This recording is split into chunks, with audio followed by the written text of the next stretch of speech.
Welcome to my kitchen. DonnaLonna Kitchen talks about food. DonnaLonna Kitchen talks recipes. DonnaLonna Kitchen talks about lots of other things on Community Radio. Welcome to the DonnaLonna Kitchen. My name is Lonna Nachtigal. And I'm Donna Prizgintas. We gather here. Usually we gather here on the radio, but right now we are gathering here in Donna's kitchen. We have some things to talk about today. Today we'll be talking about bone broth, marrow, stock, tongue, and liver. Donna, why did you pick those topics with you? Well, Lonna and I were invited to do a cooking show for the PFI conference, and we are very happy to do that. And so we were just thinking, what would be relevant? Now, Lonna and I had done a few shows more towards the beginning of the pandemic on the radio about all of the issues, particularly in Iowa, in the meat processing plants. And we all know what those difficulties were. But then we had Megan Filbert from PFI on the show, and she mentioned that since the pandemic, she had gotten a lot of calls from farmers who wanted to learn how to do direct marketing sales. So they wanted to take their cows and pigs and lambs and creatures to be able to sell directly into the local market. Now, Lonna and I, we delight in that and we support it heartily. So I thought, let's talk about using, everybody knows how to make a hamburger. Everybody knows how to cook a steak. Everybody can do a pork chop, but there are parts called the icky bits or the offal, which are underutilized. So if you're using, if you're taking your cow to Story City Locker, for example, or any of the other wonderful small lockers that we have in the state of Iowa to be butchered, they're going to want to know, what do you want to do with the livers, the tongue, the tail, the bones? And in larger processing plants, a lot of this is just hauled away or sold as bone meal or dog food or this or that. But these are delicious things. So we're just going to encourage you to use some of these bits of the animal that are underutilized. So we're going to start with bones. We're going to do two things with the bones. We're going to eat the bone marrow out, and also we're going to make them into a stock or a bone broth. So let's see, Lonna, we need the silpat. Where is it? Silpat. Right. Now, Donna turned me on to this thing, which is called a silpat. It is a, oh heaven knows, what is it, silicone? It's silicone. It's silicone. It is the best thing to put on a cookie sheet if you're going to be doing any kind of things in the oven, because you don't have to grease the pan, and it makes it really easy to clean up. It does. You could squash or sticky things or roast cookies or anything. Peanut brittle or yes. As Donna told me, this may be a little pricey, but it is worth it, and they last forever. I have silpats that are more than 25 years old, so it's just a suggestion. It's an investment. Now, on top of the silpat. Okay, so we have some bones. Now these three pieces have marrow in them. So you can see there's a little hole with the soft bits. This is what is the bone marrow, and it's super delicious. It's very rich. So for a brown stock, you want to roast the bones. Now, if you just want to make regular stock or bone broth, you can just throw all the bones in the pot. I never put, lots of people put in carrots and leeks and celery, and I don't. I just put water, a little vinegar, and some bay leaves. Vinegar, a good thing. Yeah. The vinegar is really handy to put in a stock pot when you're cooking down bones, because the vinegar helps leach out the good stuff on the minerals out of the bones, so that you're so bone marrow is it's highly nutritious. In Victorian and much earlier times, and actually even indigenous people often will, the bone marrow is fed to the elderly, the ill and the young because it is so nourishing. It's not something to be wasted, and it is a pleasure. So what we're going to do, we're going to start to roast these, because for a brown stock, if you roast the bones and then scrape all the little roasty bits off into the stock pot and then boil it, you have a darker, richer broth. But what we're going to do, and you can just throw the bone marrow into the pot and it goes right into the stock, so you're not wasting it. But Lonna and I are going to cook this enough that we can scoop it out and eat it. Sounds good to me. Yes. So I'm going to stick this in a fairly hot oven, about 450, and then we're going to move on to the next things while these things are cooking. Good. So, And I will take this small bit while she's talking about putting things in the oven. This is a meat saw, a butcher saw. bone saw. Bone saw. It looks an awful lot like a hacksaw, and yes, you can use a hacksaw to cut things up, because sometimes you get a leg bone that may be about that high, it won't fit. So don't be squeamish about cutting something in half. Bones are amazing things. This has a very mean blade. It's a lot toothier, it has a lot bigger teeth than a hacksaw, although a hacksaw will work. And also, if you don't cut the bones in half, the marrow will just stay in them while it's cooking, and you will not get them into the broth. So all those big like shank bones and things like that, you need to at least cut them in half once, so that the water can get into the bone and kind of cook the marrow out into the broth. So Good. Meat sauce, or your butcher or Ty Gustafson at Store City Locker will cut these things, because they have like electric bone saws and they just whip right through it. So Or your grandparents may have one of these in the attic too. It's a handy thing, a bone saw. it's beautiful. It's a beautiful little thing. So, okay, the next thing tongue. Okay. All right, here's the tongue. Moving on to some more icky bits. Now, I grew up eating tongue, so of course I never thought it was icky. It kind of reminds me of, this is the things that if you had these things in your childhood, it's no big deal. I think we need a close-up of this tongue. It is very tonguely. It is tonguely. It is You tonguely. were mentioning, Donna, that some people heard you were going to do this show on tongue and other bits, and they said, oh yeah, my grandparents people used to eat tongue. I cooked tongue. My mother cooked tongue. The way my mother cooked tongue, I still do it. So the way my mother did it was you put the tongue in a pot. Here's the pot. Okay, clarify, Donna, this is the tongue of what? Oh, Mastodon? No. this is a beef tongue. Okay. But you can cook lamb tongues and pork tongues, and they're much smaller. The tongue, remember, every animal only has one. So it is a special treat, right? Okay, so here's how my mom did it. She covered it with water. Hold on. I'm going to put some water in here. All right, so now all you do is add some vinegar.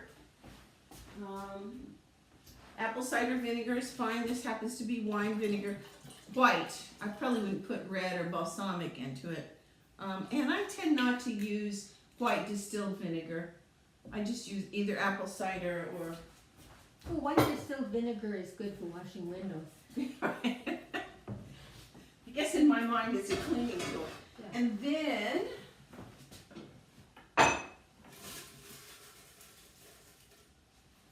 a nice handful of bay leaves into the pot, and then you just turn it on and you cook it for a couple of hours until you can stick a knife in it and it's soft. Oh. You just want it to be really tender. Depending on the size of the tongue, like this is a big tongue, it will take 2 hours. For brevity's sake, we're not going to make you sit here for 2 hours while the tongue is cooking. And if you're cooking at home, you just go away and forget about it. You can do it in a crock pot, anything like that. So here is a cooked tongue. Ta-da! Okay, so you want to peel the skin off, kind of leaving it. See, it comes off pretty easily like that. Because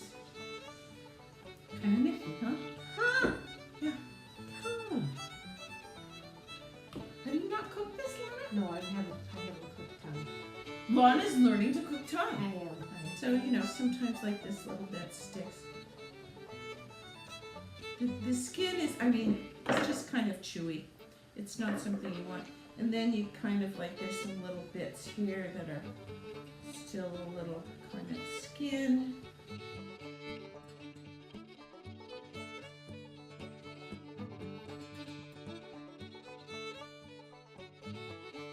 This is fat. I would cut this off.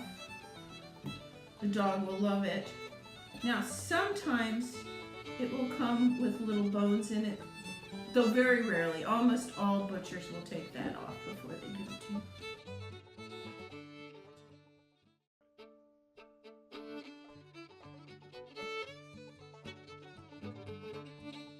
See, like here's some more skin stuff back here.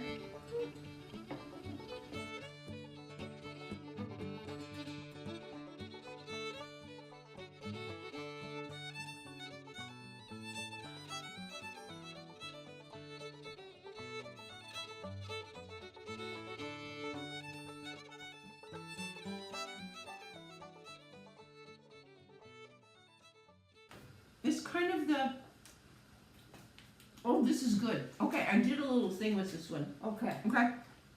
Which I had not done before, but I was reading a bunch of books to make sure I covered the whole subject adequately. Oh, it's good. Yeah. I brined this tongue.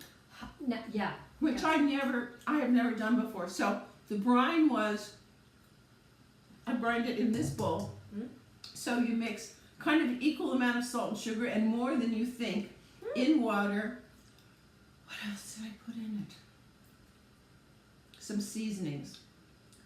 Clove, peppercorns, bay leaves, juniper. Lots of juniper. So I boiled the brine up, cooled the brine off, then I put the raw tongue in here for 3 days in the refrigerator.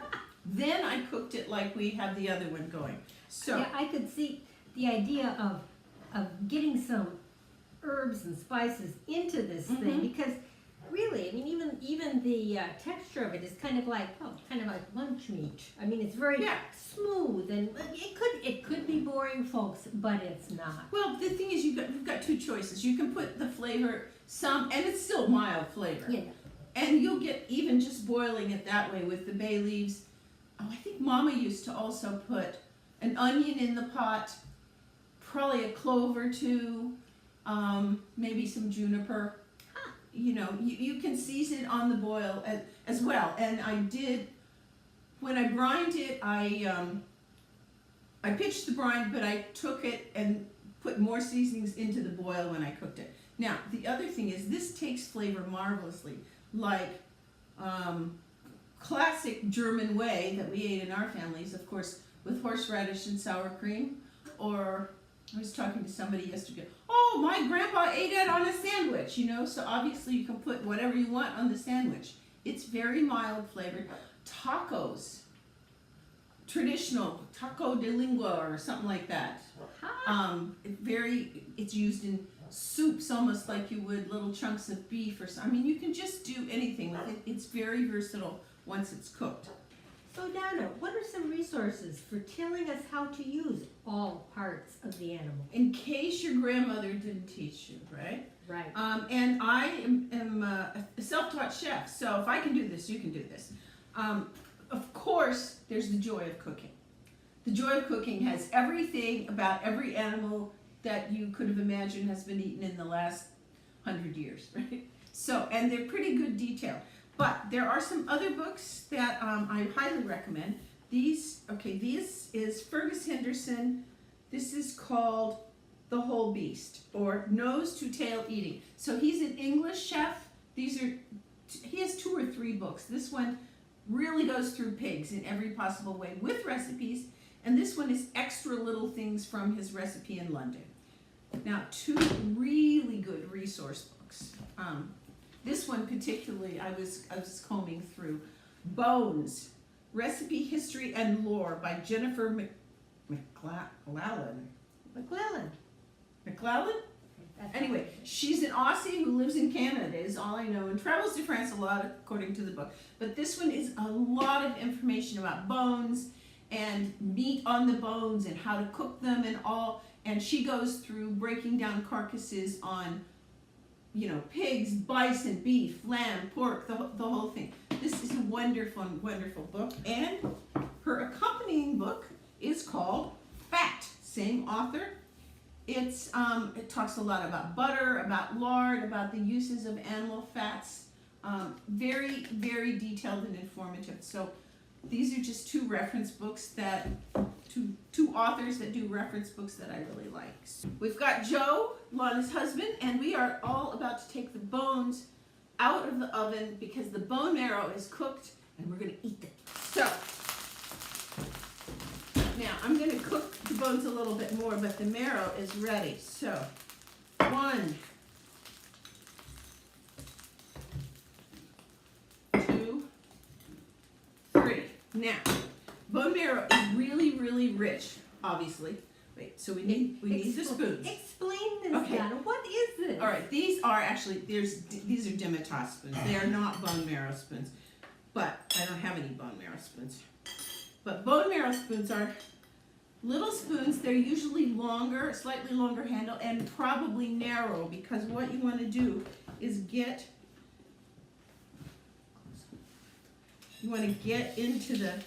take a piece of toast, then you scoop, it's kind of like butterish. You scoop it onto the toast, like that. So see, you need to be able to go,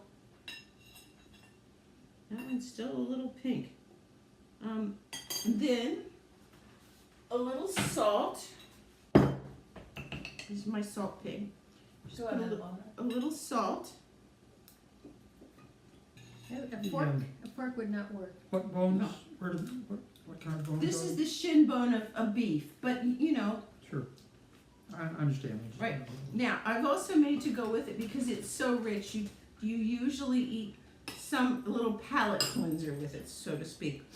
So this is parsley, capers, shallots, lemon juice, and olive oil. So you just want a little bite of this because it's so rich. Otherwise, you don't keep going. That's good. Each one. She said a little salt, A little salt on the bone marrow and then some of this on top. afterwards. Yeah. Now you just eat it like that. Now, like for example, if you're at a bistro in Paris and they have bone marrow on the menu, right? What they do is they saw the bone lengthwise, so it comes out with a little log, kind of, and you dip the marrow out, and then it usually comes with like a mustard sauce or some other kind of thing that you use to cut the. Isn't it delicious? Don't throw away the bones. Yeah. It's just sort of fat, but it's just richer fat. Yeah, it's like eating bread and butter, but a different kind of butter. Butter, also an animal product. Yeah. There it is. So that's the bone marrow. And I'm awful glad you had some Demitas spoons for this emergency. Yeah, so I'm going to put, after we've had our fill of marrow, I'm going to continue to cook the bones till they're a little bit more browned and crusty. And then afterwards, I'm going to throw them in a pot of butter. And I'm going to put them on not a boil, well, you'll bring it to a boil, but you put it on a low simmer with some vinegar into it. You can put, the usual carrots, da-da-da-da-da.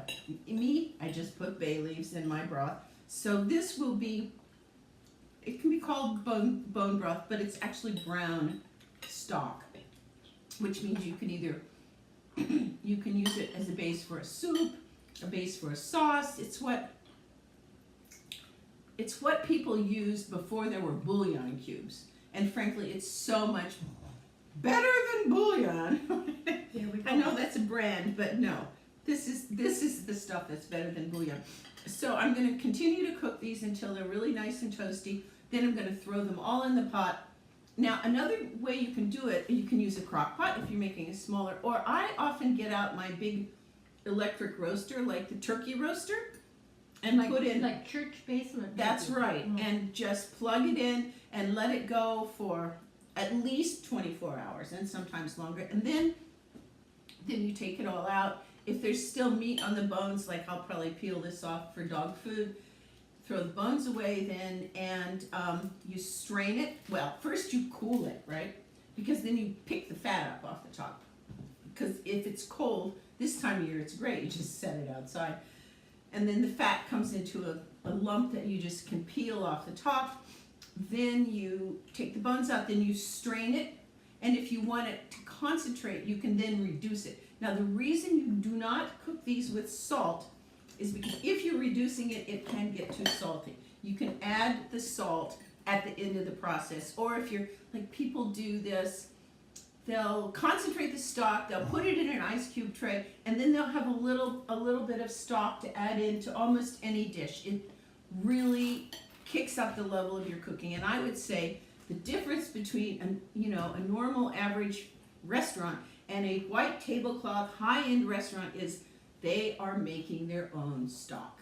It really makes it that much better. And if you do it in advance and have it frozen in the fridge or in the freezer, it's just no big deal. So, Good. there we go. Bone broth. Oh, Okay, very good. this is going back in the oven. And we will do liver pate next. Liver I think it's the most strongly flavored of all of the organs. Some people do not like liver. However, they can be persuaded to enjoy liver in a liver pate because there's a lot of seasoning that goes into it. Now, this liver pate recipe that we're going to do can be used with pork liver, beef liver, lamb liver. This is a piece of venison liver that Nick Odie gave me. So we're going to make venison liver today, but they're all interchangeable, not chicken liver. Chicken liver has a different consistency and requires a different recipe. So for the liver pate, first you take a half a pound of bacon and you cut it into smaller bits, and then you put it in the frying pan and you cook it down until it's kind of crispy and the grease is released. Okay, so now for the seasonings for the liver pate, read me the list, Lonna. We'll just, here's a list. we're gonna show you a recipe for this one, all right? It'll be available in some format or other. Okay, what were the seasonings? The bay leaves, six bay leaves. Okay, so what do you do with the bay leaves? Now this is actually a coffee grinder, right? I keep two, they're cheap. This is like 15 or 20 years old, they last forever. This one only gets herbs and spices. So you kind of crumble up the bay leaves a little bit because they're gonna get ground into a fine powder. Well, good, because bay leaf is kind of hard and crunchy. Right. want You it don't on put them in, you powder them. How much salt does it say? 1 teaspoon salt. Teaspoon of salt. So I'm adding the salt, and how much sugar? 1 teaspoon sugar. Okay, and the sugar to the grinder because it will help to grind up the bay leaf. And how much lovage? 2 teaspoons dried lovage. Okay, so tell us about lovage, Lonna. Lovage. Well, we discovered lovage, and I grow it. And actually, Donna uses it a lot, and so do I. It is a relative of in the celery, in the parsley family. Yeah, and it's a perennial. It's really easy to grow. We dry our own. It dries really well. It's kind of like instant celery. Okay, It's intense celery. so these are lovage leaves, and I mean I love the smell. I love the lovage, right? Okay. Um, Then you got but you cannot buy it for love nor money. You have to grow it yourself. lovage nor money. No, you cannot. And then a teaspoon of juniper berries, right? 1 tablespoon juniper berries. Okay, a tablespoon, right? Well, some. And Then then in pepper, 1/2 teaspoon Okay. pepper. Pepper is already ground. I ground it freshly. I'm gonna just throw it in the bacon. And marjoram. How much marjoram? 1 tablespoon dried. Dried. Okay. So I love to use extra marjoram. We're just put that in there. But now I'm gonna plug this in and grind it up. It's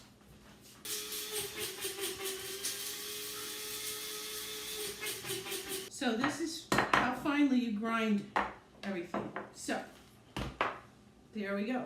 See, you can't see a bay leaf at all, right?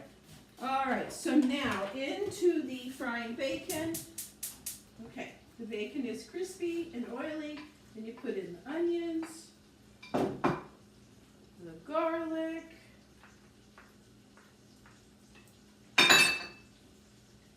and all of the herbs. There you go. Now you just cook it down until the onions and the garlic are softened. Doesn't take long. All that good bacon grease in there. It smells so good. So what you're doing is you're softening and melding all of these flavors. Then the next step is you put it all into a food processor with the raw liver, okay? As soon as this is cooked. And then you turn it into a puree.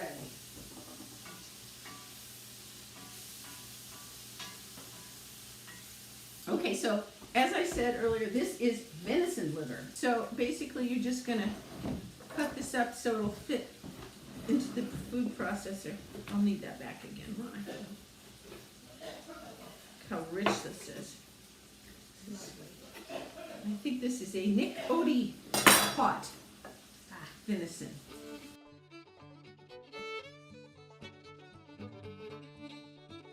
So I did a bit of research, and it's not necessary. In fact, it's probably a waste of milk. You do not have to, I mean, obviously you should always wash off all the pieces of liver, as well as any other meat, to get the, you know, the icky bits off, or little bone crumblings, or blood, or things like that. You need to clean it. This came perfectly clean. Usually the butcher will clean whatever you need. Plus this is going to go through the food processor. Next step is everything goes in the food processor. So with the, see how cooked that is? It's just very nice. So, and you want to get all of it out, all the good flavor is right in this pan here. So you want to scrape it down good with the spatula so that you get as much as you can. Just all the good stuff here. And then the liver gets plopped in. That. Now, this is a bit noisy, but you want it to run until you feel it's as smooth as possible.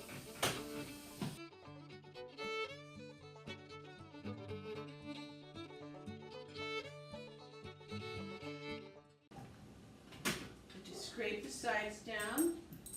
Keep going. Boy, look how red that is. Woo-hoo. The next step is to strain the mixture from the food processor, the mixture of the liver and the bacon and herbs. So for that, I have this little gizmo, which I got from my mother. It's a beauty. This is a wooden piece that goes in this conical thing, and you just roll it around and it pushes right through here. Now, if you were not lucky enough to inherit something like this from somebody in your family, they can be found in antique stores, on eBay, sometimes garage sales. They're invaluable. My mother called it a ricer. People use it to make mashed potatoes. I use it for applesauce and jams. I use it a lot. It's really good. If you cannot find one of those, this is a Foley mill, which is, you can buy these at kitchen supply stores and stuff like that. My mother called that a ricer. She called this, and this was an applesauce maker. oh, you see? Okay, anyway, so I don't use this very much because I have this one. Here is what you do next. Of course, you have to have something under it to catch. So here's the consistency of it coming out of the food processor. This is really, really red. It's a great I know, it's often much more brown. I guess it's 'cause it's venison. But whew. So you want to get all of the good bits into the food strainer. if you're not sure there was enough salt in it, you can throw a little bit into a frying pan and then have a taste of it just to make sure that it's seasoned the way you want it. And remember, it will be eaten cold, so you can season a little more strongly than you would for something eaten hot, because when it's cold, the flavor is dulled a little bit. Just something you need to know if you're making ice cream, for example. Okay, so you get that all in there, and then you just do this. You just roll it around, and the good stuff comes out bottom.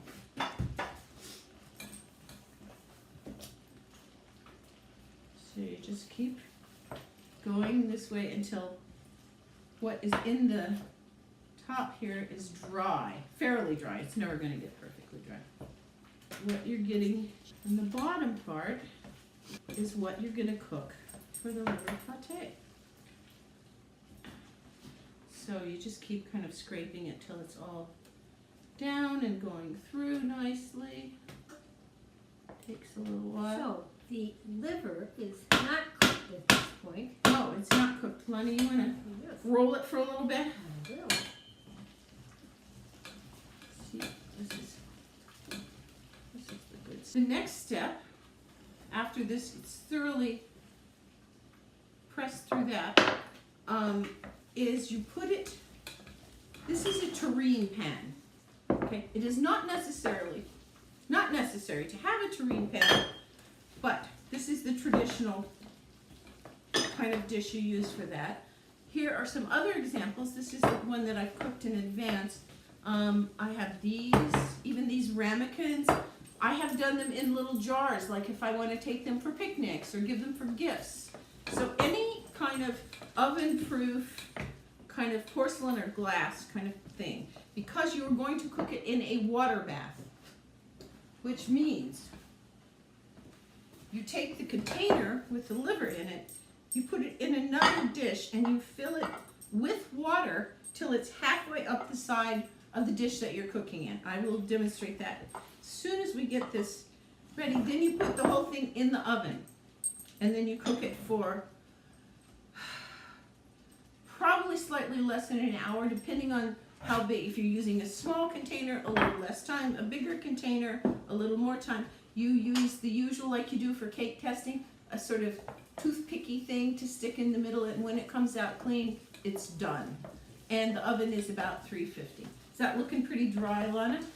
Think we got it? I think that looks pretty good. The straining method is just to kind of, because a liver pate, not unlike a sort of a pate de campagne or country pate, which is more like a meatloaf, a liver pate is smooth. So you don't want bits in it. So then what I do, take that, and then you scrape all the remaining bits that have come through the little holes into here. Now, unlike a meat pate, which is really a glorified pressed meatloaf, basically, where you need a lot. This has the fat from the bacon in it. Liver basically doesn't have much fat in it. But you, on a regular pate, you might line the terrine with bacon or caul fat or something. With the liver pate, you don't need that. You do not need to oil it. You just, I should show it this direction. You just pour the finished product into the Terrine pan like this. You try not to hit the sides because then it cooks more beautifully, but so there you go.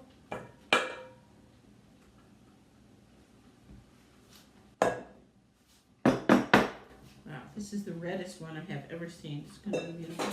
And I just kind of clean the edges up because that will just burn. This is, here's the completed pate, right? I don't want to tilt it too much because it will slide all over. You put it in another pan. This is just a Pyrex. And then I'm going to fill it up halfway with water. Now you don't want the water in the liver pate. You only want it around it. That's called a bain-marie in French. It's water bath. Then you just set it in the middle of the oven.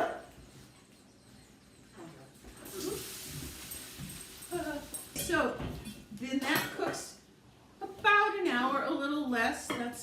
I'll check it in about 50 minutes or 45 minutes. And then what you end up with is the cooked pates. Now, here's an optional step. This is called aspic. See that nice shiny surface on it? It's like Jell-O, okay? It's decorative. It also adds another layer of flavor, and it seals the pate a little bit more. So how you do this, once the pate is completely cooked and cooled, to let it cool, then you take, I usually use apple juice. So I take a little pan and then you sprinkle the gelatin, the powdered gelatin, right? On top of the apple juice, you let it sit for 5 minutes. This is called blooming the gelatin. Like if you were making any panna cotta or homemade real jelly or some Jell-O, something like that. That's what you have to do. For gelatin, you have to sprinkle it into a cold or room temperature surface and let it sit there, kind of stir it into the apple juice, and then it dissolves. So it requires blooming or dissolving, and then you heat it. So for this one, I put gelatin and marsala, which I love. It's a very caramely kind of liquor, or you can use port, or you could even use bourbon or whiskey or something. You just want a little alcohol. Not beer.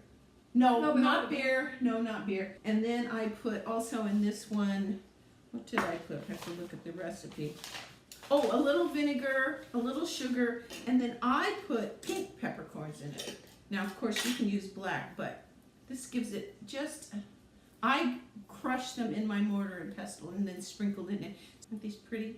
Then you just heat it up to under a boil, just a little simmer, and pour it over the top, and then you put them in the fridge, and it sets up just like Jell-O, a couple of hours or something like that. And that is your liver pate. And traditionally, wasn't the aspic covering used to kind of help preserve it a little bit? Kind of, they used to use aspic. Of course, gelatin is another thing that comes from animals. It comes from boiling the feet of cows, pigs, chicken. It's not something, it's so ubiquitous in our culture that I don't think anybody makes their own gelatin anymore, but you could.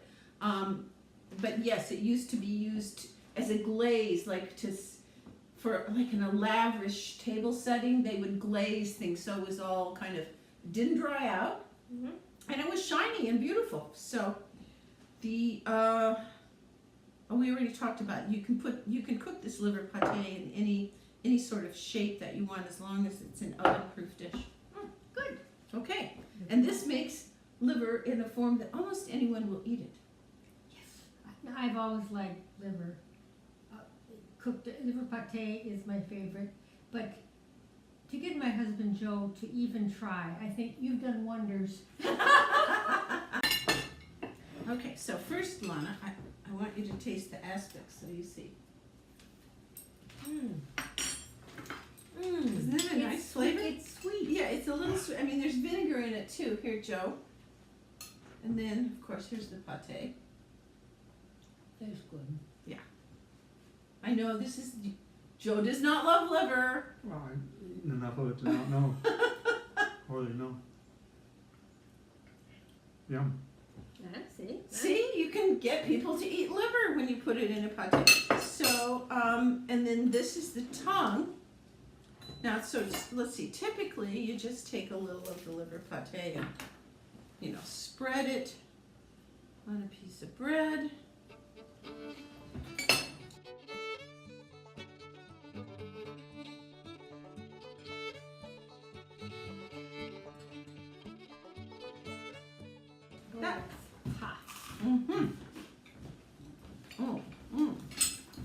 We did good, Lonna. Oh, yeah. Thanks, Nick. Thanks, Nick. Thanks, dear. Very nice.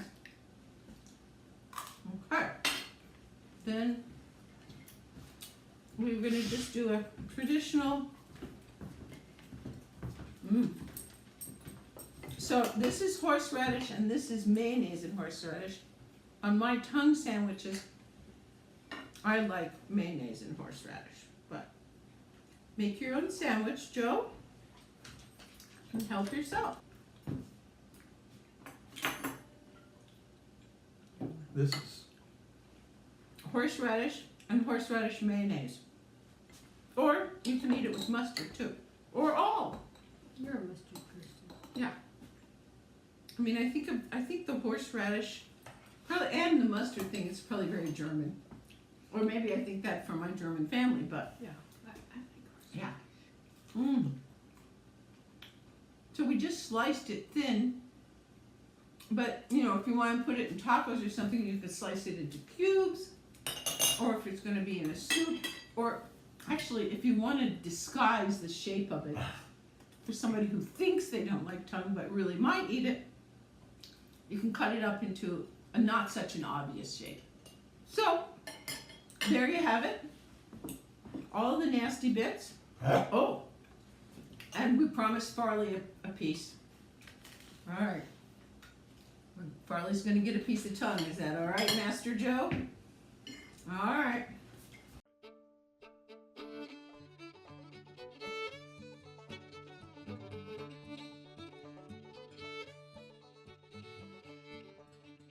Thank you for joining us today. My name is Lonna Nachtigal. I'm Donna Prizgintas, and we do this every week. Yes, maybe not this Sorta, just the audio portion. Just the other. If you want to find out more, go to khoifm.org. We do a radio show called the DonnaLonna Kitchen. Today, we talked about Bones and bone broth and bone marrow, tongue, and liver pate. that pretty much covers it. So good. Eat good food And enjoy life.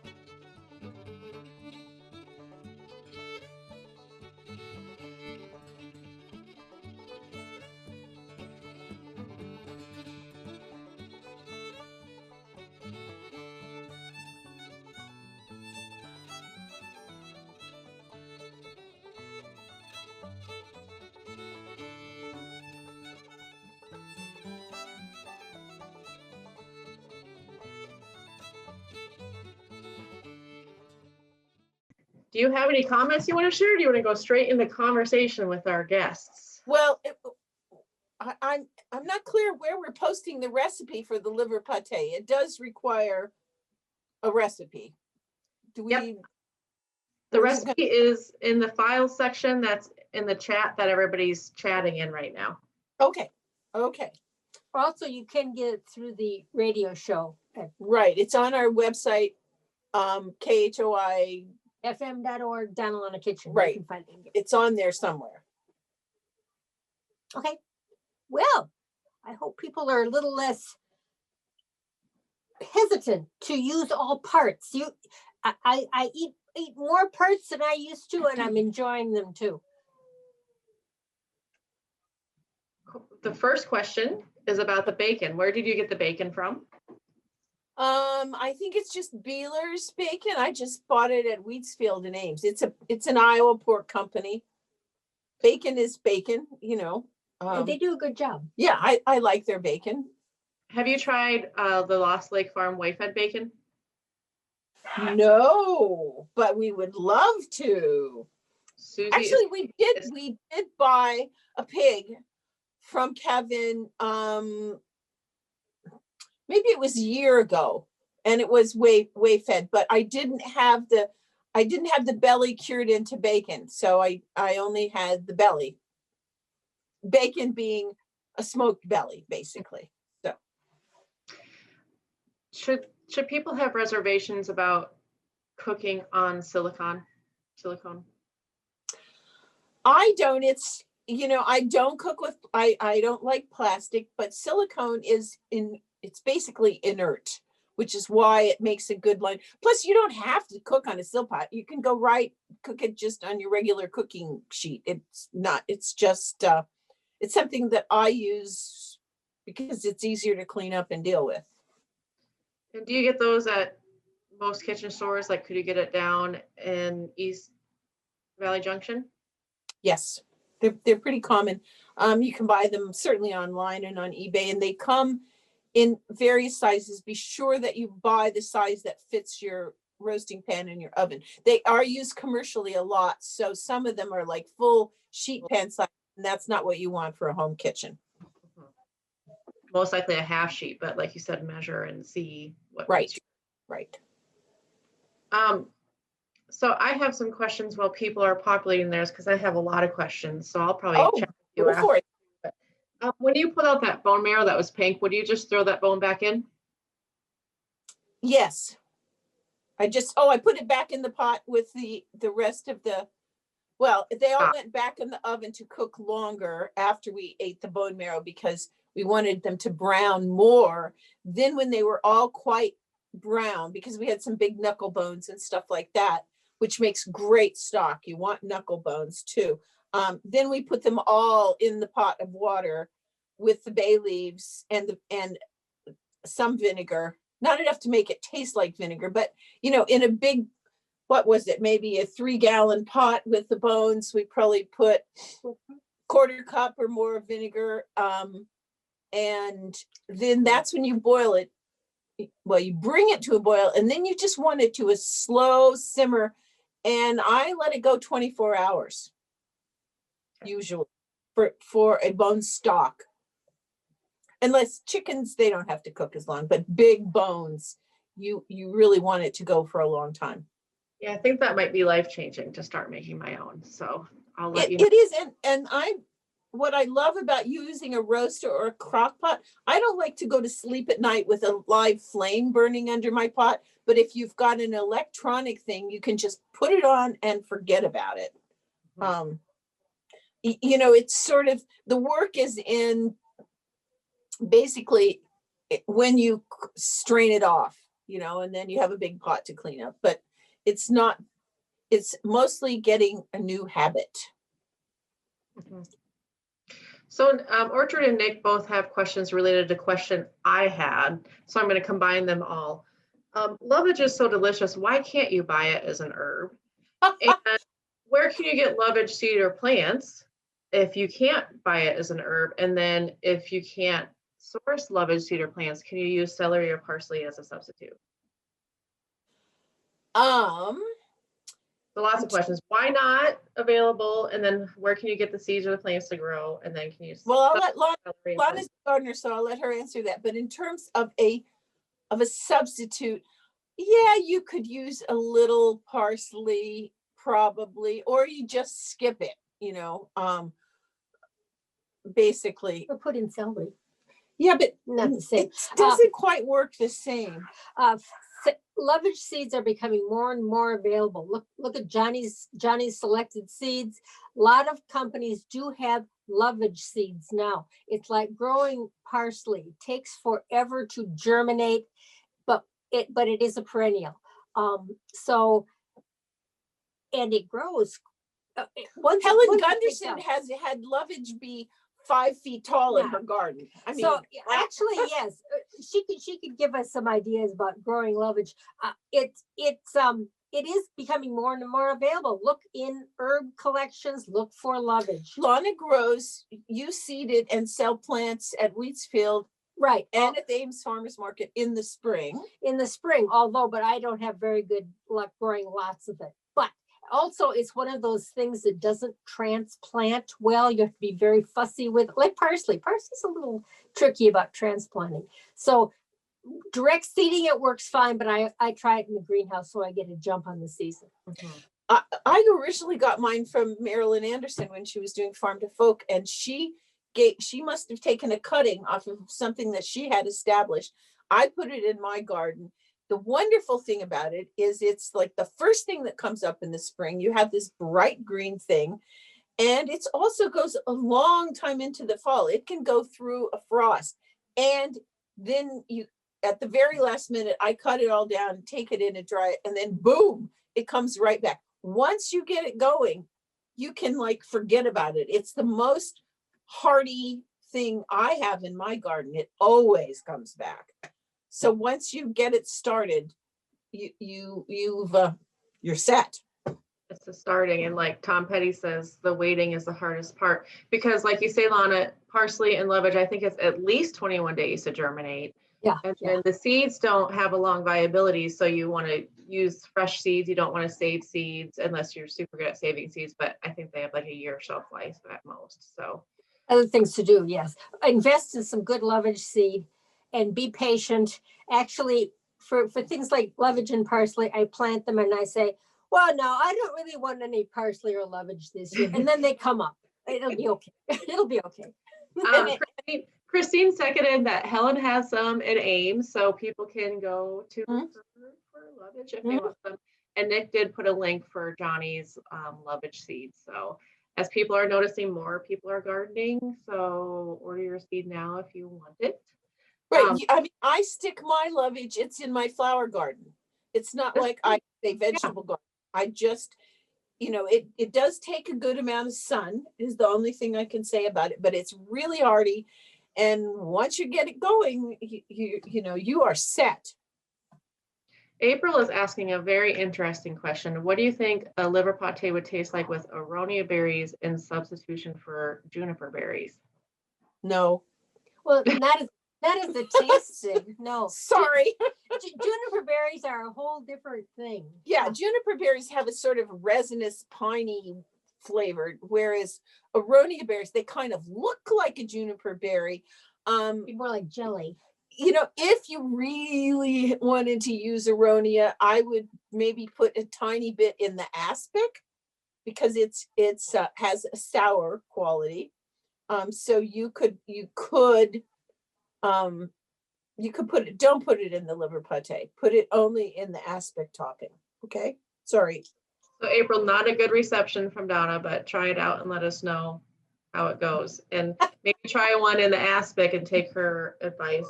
And then try one. And if it doesn't go well in the liver pate, we don't even ever need to talk about it again. Right. It's not something I would take a risk on. I don't. And I'll fool around with flavors all over the place, but Aronia berry is a very strong flavor, not one that would complement or cover the strong flavor in the liver. So, if you do make the experiment, and you're disappointed, you've put a lot of effort into something that may not work. The dog would probably eat it, but that would be a disappointment. Superfood liver for a dog. Yeah. Now, Irene is asking, what's up with the milk? She doesn't remember her grandma or her mom soaking meat in milk. What's the purpose of that? Oh, My mother didn't either, but people have mentioned that to me, like Nick Odie mentioned it to me and I've heard of people doing that. Maybe soaking it in milk was like a debittering agent. I don't really know where it came from. I've heard of it before, but I did, because Nick had mentioned it, I did look it up, and the consensus among the culinary experts who, test this stuff regularly is it's absolutely not necessary. So just one of those old wives' tales that I thought we should mention. Don't even worry about it. And Nick is on. So Nick, if you have any wisdom as to why people do it, he says he didn't notice the difference. So he's with Donna. Don't worry about it too much. Yeah. I'm curious, that was the first ever, you tried it with kidneys and livers. That was the first ever venison pate you'd made. Did it taste like beef pate, or was it like a totally new thing? It looked super red like you observed. There's so much flavoring in the liver pate that's one of the reasons that it's interchangeable, whether you use pork, beef, lamb. There's a slightly subtle flavor, like how lamb has a little stronger flavor, but even if you make a lamb liver pate, it does not scream lamb at you.